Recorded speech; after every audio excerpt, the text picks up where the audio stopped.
Hi, I'm Mike Sears. I read a verse in the Bible this morning.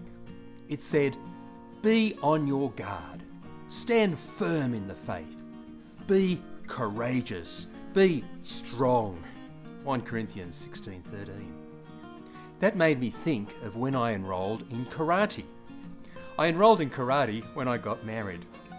You might wonder why I enrolled in karate when I got married. Well, but that's another story.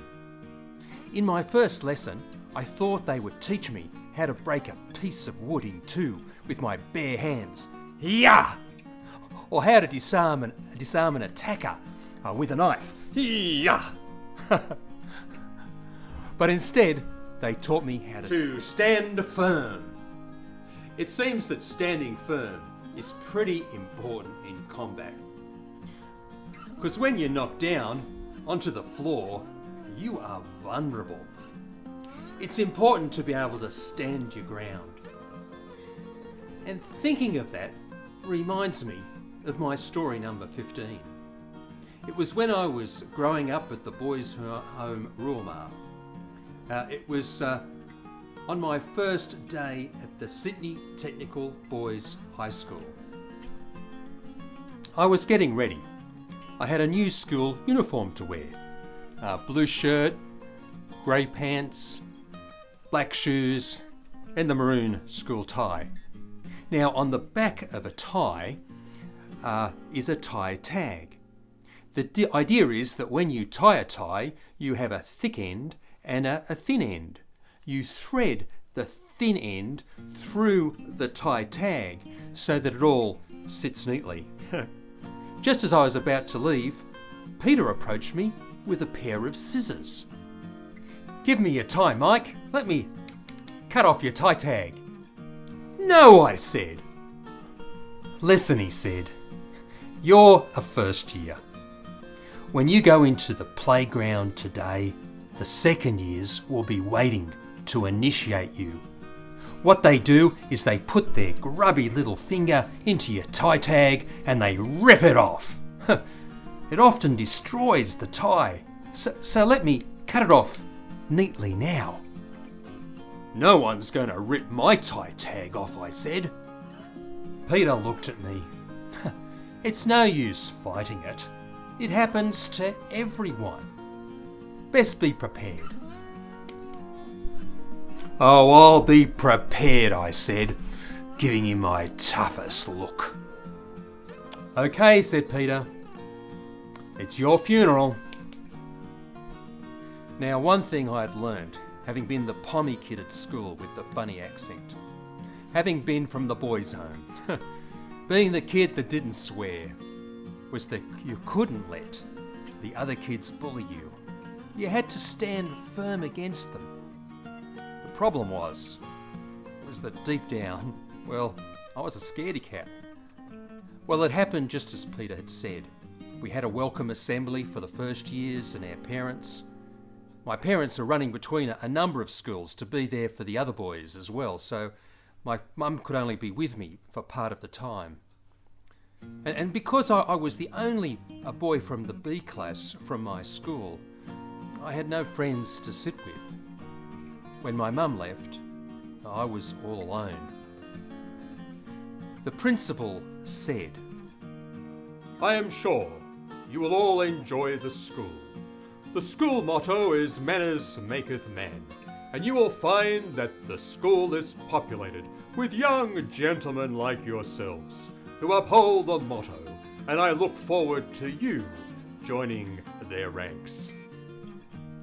We were then led out to the playground to meet these gentlemen. The group of first years ahead of me were quickly set upon by a mob of second year students.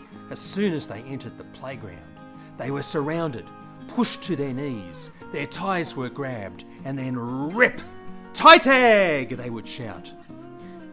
Because I was by myself, I was able to pass unnoticed around the rumble that was taking place.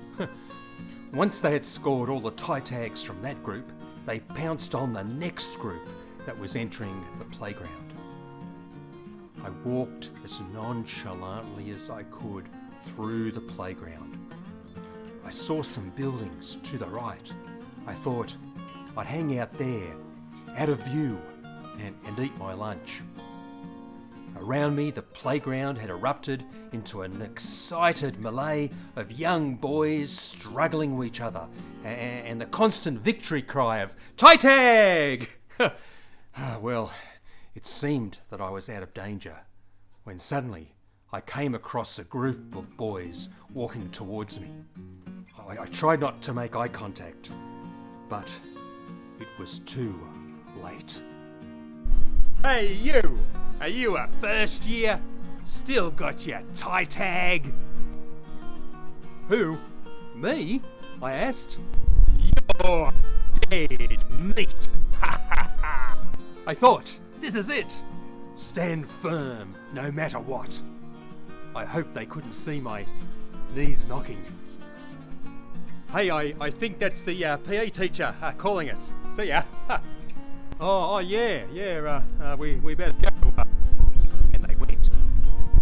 Maybe I look tougher than I give myself credit for, I thought. Then a hand dropped on my shoulder and I swung around. Hey, it's Buckethead's little brother. How you going?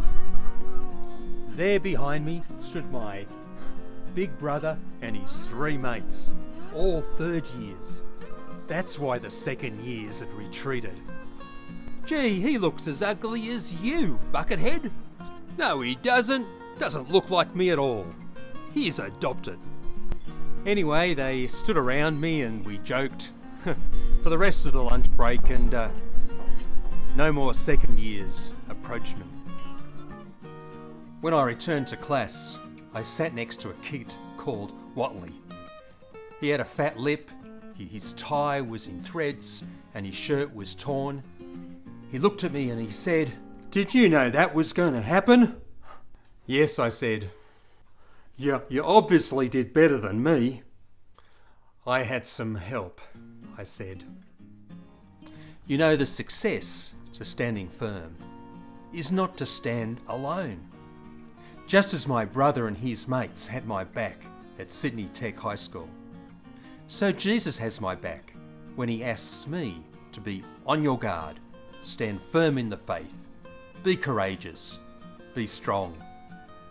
When I told my kids this story, I would tell my kids, you are stronger than you think, because Jesus is closer than you know.